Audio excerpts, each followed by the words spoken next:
Hello everyone, nama saya Michelle Teresa Budiman, seorang mahasiswa DKV UMN.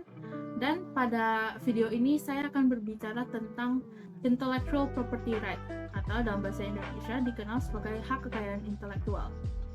Jadi, apa itu hak kekayaan intelektual? Hak kekayaan intelektual adalah hak yang diberikan kepada individu atau entitas atas karya-karya yang mereka ciptakan. Hal ini penting karena karya-karya tersebut merupakan hasil dari usaha dan kerja mereka. Ya, seperti namanya sendiri, kekayaan intelektual. Karya-karya ini merupakan hasil dari kemampuan intelektual manusia. Nah, dalam dunia ini, ide dan ciptaan itu sangat amat berharga. Maka, sebagai pencipta, kamu memiliki hak atas usaha kamu, atas karya-karya kamu. Jadi, apakah hak karya itu penting? Is it important? Yes, very important, especially in the creative industry. So, kenapa hak karya itu sebegitu penting? Ya, untuk pertama, hak karya memberikan kita perlindungan dari penggunaan tanpa izin, memastikan bahwa pencipta atau penemu mendapatkan manfaat ekonomi dari karya-karya mereka, dan hak karya juga mendorong inovasi dan perkembangan ide-ide dan ekonomi. Oke, selanjutnya kita akan masuk kepada sejarah singkat. Jadi, hak karya itu pertama masuk ke Indonesia melalui kolonial Belanda pada 1840-an. Belanda memberikan kita undang-undang tentang merek, undang-undang paten, serta undang-undang hak cipta. 1945 kita mendapatkan kemerdekaan. Undang-undang peninggalan kolonial Belanda yang tidak bertentangan dengan Undang-Undang 1945 tidak terlalu diubah. Beberapa di antaranya adalah undang-undang tentang HKI. Namun, beberapa tahun kemudian mereka mulai mengubah undang-undang tersebut. Pada 1953 mereka mengubah undang-undang mengenai paten. 1961 mereka mengubah tentang undang-undang merek. Lalu pada 1979 ada Konvensi Paris mengenai Protection of Industrial Property yang Indonesia juga mengikuti. 1982 mereka menggantikan undang-undang mengenai hak cipta. Pada 1986 mereka membuat tim khusus untuk hal-hal mengenai HKI ini. Jadi beberapa perubahan lagi pada hak paten, pada hak merek lagi. Pada tahun 2000-an mereka munculkan undang-undang baru mengenai rahasia dagang, desain industri, dan desain tata letak sirkuit terpadu. Pada 2021 pemerintahan Indonesia mengesahkan undang-undang mengenai paten dan merek lagi. Ada beberapa hukum mengenai HKI di Indonesia. Ada undang-undang mengenai hak cipta, tentang hak paten, tentang merek dan indikasi geografis, dan juga ada hak undang-undang mengenai hak desain industri.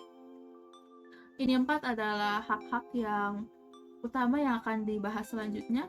Namun ada beberapa lagi. Ada undang-undang mengenai desain tata letak sirkuit terpadu, mengenai rahasia dagang, pelindungan atas varietas tanaman. Lalu ada juga undang-undang tentang cipta kerja. Nah, selanjutnya kita akan berbicara spesifik mengenai hak-hak yang ada. Hak cipta adalah hak eksklusif yang dimiliki oleh pencipta atau juga bisa diberikan kepada orang lain dan orang itu menjadi pemegang hak cipta. Hak ini digunakan untuk mencantumkan nama pencipta pada karya mereka. Untuk pencipta dapat bisa mengumumkan mengenai karya mereka, dan pencipta dapat juga memperbanyak ciptaan mereka untuk dijual ataupun sebagainya. Dalam kata lain, hak cipta itu menitik beratkan hubungan antara pencipta dan karyanya. Ada juga beberapa aspek unik mengenai hak cipta. Yang pertama, hak ini merupakan hak imaterial. Yang kedua, hak ini melekat secara instan kepada individu atau badan hukum saat karya ini tercipta. Ketiga, hak cipta merupakan hak yang diakui oleh seluruh dunia. Dalam arti mereka semua setuju bahwa setiap orang memiliki hak cipta dan bahwa harus dilindungi oleh hukum di setiap negara. Ya, ternyata ada beberapa kriteria yang harus dimiliki. Yang pertama, ciptaan kamu harus merupakan ciptaan yang berada di dalam bidang ilmu pengetahuan, seni, sastra, ataupun teknologi. Yang kedua, karya tersebut harus merupakan produk atau barang yang sudah ada dan bukan saja konsep atau ide. Hanya dengan dua kriteria itu terisi, maka bisa mendapatkan hak cipta. Untuk jangka waktu ada dua macam, individu dan institusi. Untuk individu, hak cipta itu berlaku selama seumur hidup pencipta, lalu 17 tahun setelah kematian pencipta. Untuk institusi merupakan 50 tahun sejak pertama kali karya tersebut dipublikasi. Contoh hak cipta baru-baru ini adalah pada Januari 2025, di mana karya Hergé yaitu The Adventures of Tintin sudah memasuki domain publik dan dapat dipakai oleh siapa saja. Selanjutnya kita akan berbicara mengenai hak merek. Dengan perkembangannya industri dan perdagangan, sudah muncul berbagai macam merek pada setiap genre barang atau jasa yang ada. Ternyata merek itu juga termasuk akan karya intelektual dan memiliki peran penting untuk melancarkan dan meningkatkan perdagangan barang atau jasa.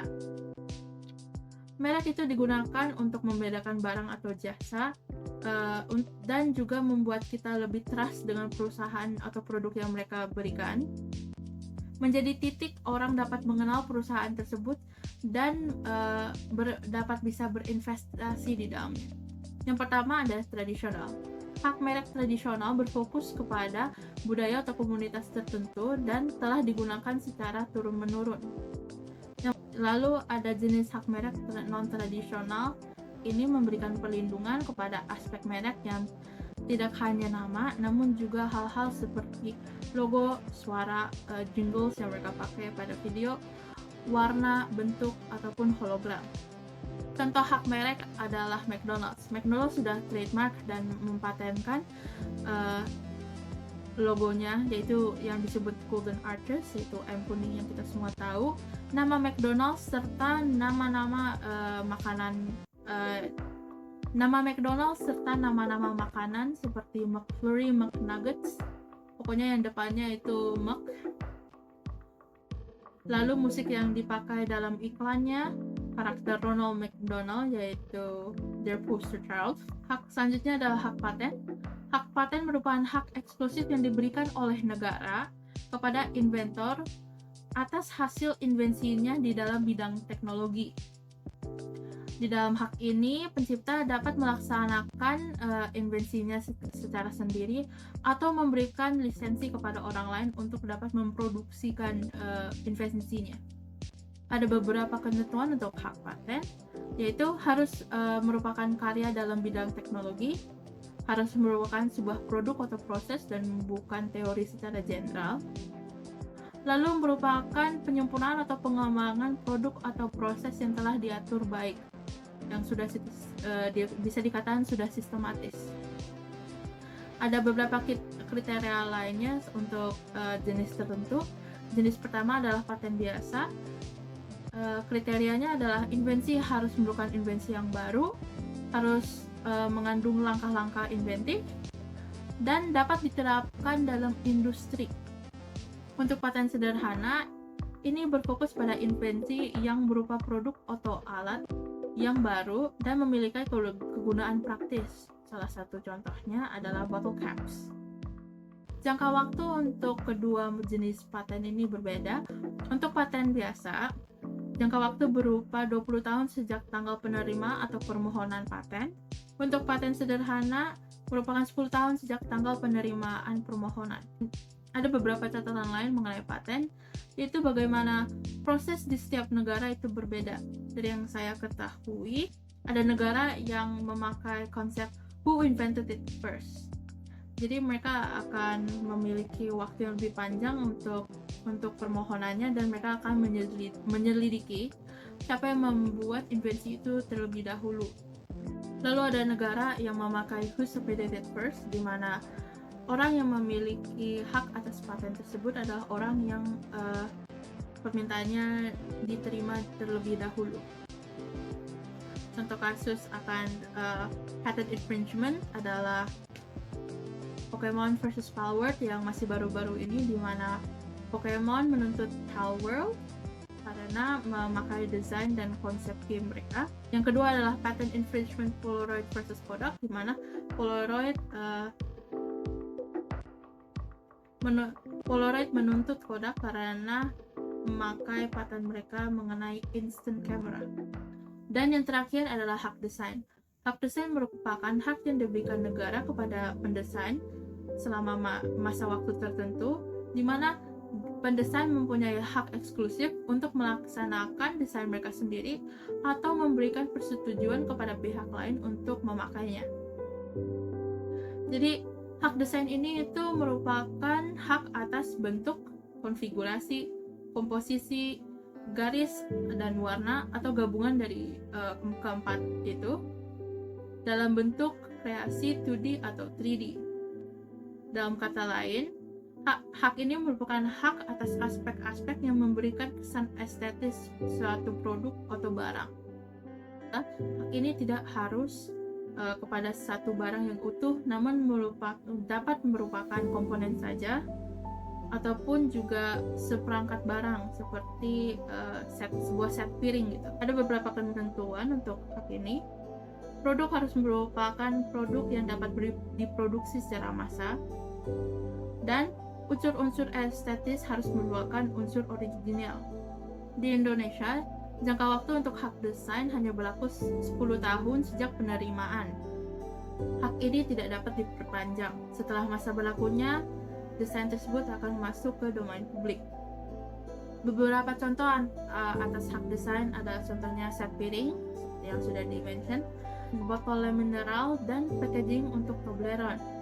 Jadi, apa konklusi dari video ini? Video ini menyatakan bahwa IPR merupakan suatu hal yang sangat penting, apalagi kepada saya dan orang-orang yang berada di dunia kreatif, supaya karya kita itu tidak disalahgunakan, dan supaya kita sebagai pencipta mendapatkan apresiasi dan juga profit dari karya kita.